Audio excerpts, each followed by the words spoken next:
What's going on, boys and girls? Today we're going to talk about a fragrance from the house of RDZ Parfums, and I have no clue what to think of it, but it's classified as a woody aquatic, so strap up. Let's go for that ride.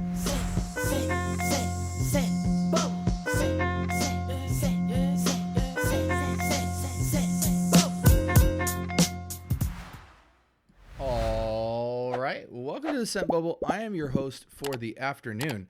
Hey, check this out. From the house of RDZ, we have Playa Crashboat or Playa Crashboat. No clue which one it is. This is a unisex fragrance for men and women. Extrait de Parfum, offered in 100 ml concentration. Price on it's $160 to $200, somewhere in that midst. I don't see it widely available, so you're probably stuck in that price range as far as discounts are concerned. 4.4 out of 5, so mass appeal territory, but only 34 votes. So can we really call that a mass appeal score?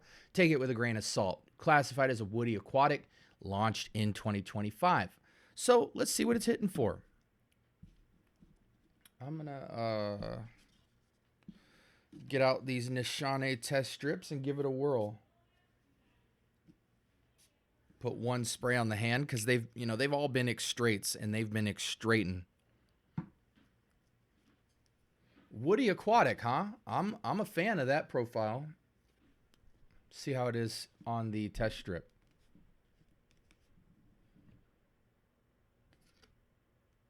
Not bad. It's interesting. Smelling all the RDZs, I really think this house kind of rivals Lorenzo Pazzaglia or Pazzaglia, because a lot of them kind of have this overtone of synthetic injection for big pronounced boost in the projection and the longevity and the sillage. So they've got that thing going, but then there's also this kind of candy finish on just about everything I've smelled. Granted, Philly Blunt probably the least, but the weight and the structure of these formulas rivals that of Lorenzo. So that's something that I notice offhand, because even with this woody aquatic profile, I wouldn't have expected to smell a lot of sweetness. And it's got some good sweetness, probably about 5 out of 10. It's not sweet as ever, but out the glass, it was screaming sugar. Yeah, woody aquatic. I really get that. Kind of like a mineralic seaside blue citric with a tiny backbone of candy. Good scent. I think a lot of people will actually enjoy this. I can tell why it got a high rating. It doesn't distinctively scream out as a fragrance that's like, I know why this got a much higher score than some of the other offerings so far. But I get kind of this candied lemon mineralic finish, a slight aquatic, definitely that woody base there. Clean woods and a candied finish. This is pretty solid, guys. Not gonna hold you. Let's see what we're dealing with notes. Marine notes: amber, vanilla, sea salt or regular salt, bergamot, mango, ginger, sandalwood, cedar, lemon, sage, musk, patchouli, moss, olibanum. That's what I'm smelling, is kind of this lemon, mango, and ginger. A lot of that on a marine amber and a whole lot of moss musk. This is pretty nice. Not mad at this at all. I imagine this would perform at least 6 hours plus. Probably like a moderate sillage with good longevity. I'm literally sitting there right there on the screen. Sorry, guys. Good to see that matches up. What are people saying this smells like? Barara's, Rate of Rays, never heard of it. Tropiques, never heard of it. Percival, kinda. God of Fire, kinda. Interesting. This kind of, for me, smells very close to like an Isola Blue from Roja. Much more of a candy style to it. But it's in that realm for me. Isola Blue from Roja. So in terms of alternatives, that's definitely what I'm going to push you towards. Let me pull up my notes. I do think it's ageless. Perfectly unisex. I think due to the marine nature, it leans tiny bit masculine, but not that much. It's a true unisex. Ageless. Sprays on this, I'm going nuts. 10 plus. I don't care. I think it's a spring summer scent that can go 4 seasons due to the longevity. It can survive the cold. We talked about price point alternatives, you know, like an Isola Blue, maybe like a Torino 21.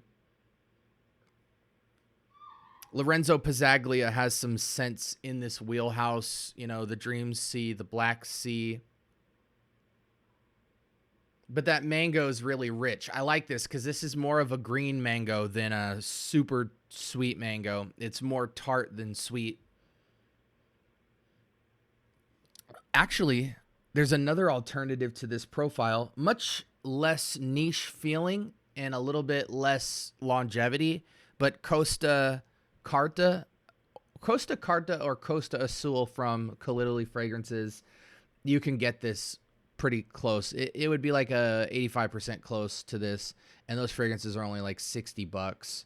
Whatever Costa fragrance from him has mango is the one I'm talking about. Good scent. As a score, I'm going, this is kind of like anything near the water, anything outdoors, t-shirt and shorts type of wear. Very casual. I wouldn't call this an upscale casual. It's a niche casual. Yeah, as a score, I'm going to give it, it's an 8, but if I was a decimal person, I would 8.5 it. It's not a 9. It reminds me of too many things, but the formula's quality, the longevity's there. It's an extrait. The blend is smooth. You know, it's checking all the bells and whistles for me. Strong utility, casual, niche fragrance. So I'm going to, normally on an 8.5, you'd have to round that up to a 9. So we'll call it like 8.4 if I was decimaling. So I'm going to round down to a solid 8, but it's a high 8 for me. Great utility fragrance with a little bit more swagger. It's a little bit above. It's above average. Solid. I mean, I think maybe if it was a little less mango dominant and had a little bit of those other notes more in it, I would feel some sort of complexity. Again, not all my favorite fragrances or high score fragrances have to have complexity, but I would prefer Isola Blue over this. Costa Carta is a little bit less. Torino on the same wheelhouse, or even 40 knots. Not bad, though. Very good juice. Like it a lot. Again, this was RDZ Parfums Playa Crashboat. I think it's a very strong utility offering. It's kind of like you can offer this to anyone and they'd like the smell, but you'd have to be into mango to really love it. It's not God of Fire-ish in terms of like being a mango bomb or herba gold or Wilhelm mango skin. Again, this represents more of the kind of green, unripe mango feel to it. It's a lot greener, a lot more marine. But yeah, it's really solid as an offering. Definitely let's get a conversation going in the comment section below. Like, comment, subscribe, turn on that notification bell, do all that fun stuff. I'm going to throw 2 videos up that you might be interested in based off what you've been searching for on the channel. If you're a beginner all the way to expert collector, you can find content of all sorts, reviews, game shows, house dives, and everything in between. If you're interested in this content and much more like it, feel free to have a conversation with me below. I do talk back, and I hope you guys have a blessed rest of your week. Until next time, peace.